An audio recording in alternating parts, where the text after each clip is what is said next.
ABP news पर इस वक्त एक बहुत बड़ी खबर आ रही है। आतंकी संगठन आईएसआईएस का एक आत्मघाती हमलावर रूस में गिरफ्तार हुआ है। आरोप है कि इस हमलावर ने भारत की सरकार से जुड़ी किसी हस्ती पर हमले की साजिश रची थी। बताया जा रहा है कि जिस आरोपी की गिरफ्तारी हुई है वो मध्य एशिया का रहने वाला है। पकड़े गए आत्मघाती हमलावर का वीडियो भी सामने आ गया है।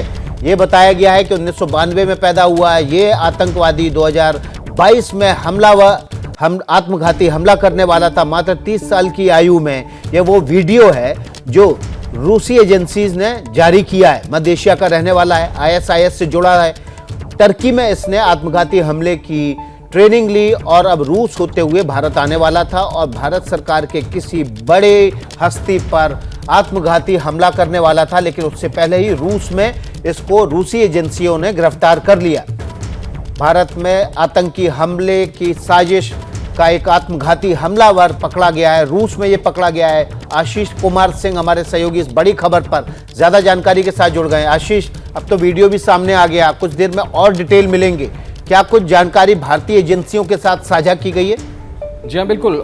जो हमारी जानकारी है उसके मुताबिक जो विकास आप पहले बोल रहे थे, सारी जानकारी इस हमले को लेकर के जो ये करने की फिराक में था, जिसकी वजह से वो टर्की से रूस पहुंचा था और रूस से उसको भारत आना था, ये सभी जानकारी भारतीय एजेंसीज को दे दी गई हैं। और जो मुझे बताया गया उसके मुताबिक ये जो वीडियो हम एक्सेस कर सके हैं, ये भी सोर्सेज से विकास पूरा वीडियो नहीं है, क्योंकि इसमें इस बात को अभी सामने नहीं पेश किया गया है, लोगों के सामने नहीं रखा गया कि वो किसको निशाना बनाना चाहता था फॉर सिक्योरिटी रीजंस। लेकिन इसमें एक बहुत बड़ी बात है कि वो खुद ही इस बात को कह रहा है कि वो 1992 में पैदा हुआ था और इसी साल 2022, ऐसा भी नहीं कि इसका टास्क अगले साल की शुरुआत में था, यानी कि अब से चंद महीनों के अंदर इसको अपने टारगेट को यहां पर अटैक करना था। सुसाइड बॉम्बिंग की इससे ट्रेनिंग ली थी। तो ये बड़ा खुलासा हुआ है, ये वीडियो सामने आया है इस आतंकी का जिसको रशियन एजेंसीज ने पकड़ा है। और अब वाकई इस बात का इंतजार रहेगा कि आखिर इस बात का भी खुलासा हो कि वो कौन सी एमिनेंट पर्सनैलिटी है भारत की अगुआ भारतीय जनता पार्टी या लीडरशिप की,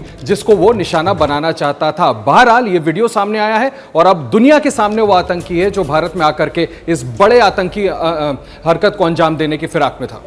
बिल्कुल, और इसकी जो वीडियो में जो भाषा है, जो बोली है, उससे लग रहा है कि मध्य एशिया का रहने वाला है। लेकिन आशीष, क्या इस बात का पता चल पाया है कि ये क्यों निशाना बनाना चाहता था किसी भारत सरकार की बड़ी हस्ती को?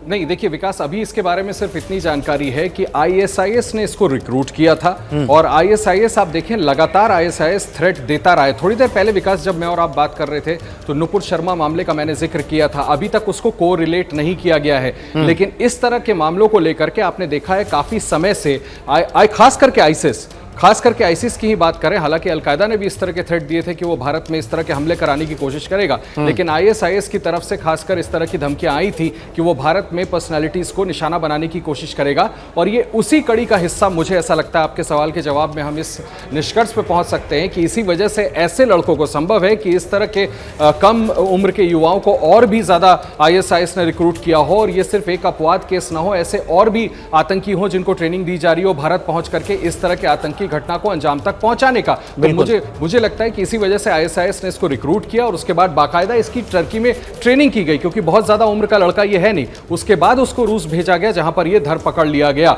वरना ये भारत आता और अपने इस आतंकी घटना को अंजाम देने की पूरी कोशिश करता। ये एक सक्सेसफुल ऑपरेशन हम कह सकते हैं कि रशिया ने भारत की बड़ी मदद की है एक इतने बड़े आतंकी घटना को होने से रोक करके और इस आतंकी को पकड़ करके। आशीष, ऐसे मामलों में जब बड़े आत्मघाती हमलावर पकड़े जाते हैं तो सूचना न केवल उन देशों के साथ साझा की जाती है, बल्कि लोकल कांटेक्ट भी हो सकता है कि इस आतंकी के एजेंसीज को पता चले हों और वो एजेंसीज के जरिए कार्रवाई उन पर हो चुकी हो, क्योंकि आमतौर पर इस तरह के वीडियो या पहचान तभी साझा की जाती है, पब्लिक डोमेन में तभी डाली जाती है जब उससे जुड़े हुए तमाम जो लिंक हैं उनको एजेंसीज खंगाल चुकी हों।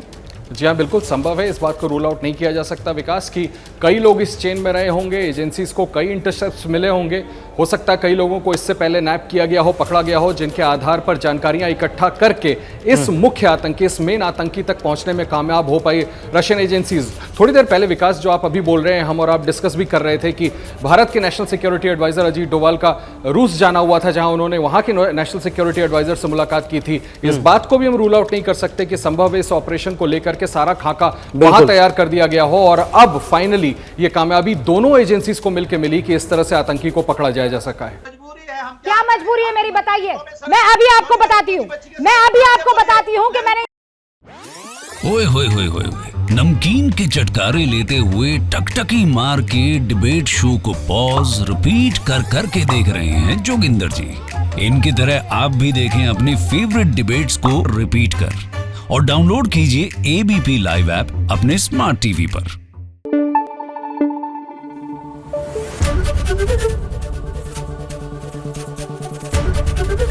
एबीपी न्यूज आपको रखे आगे।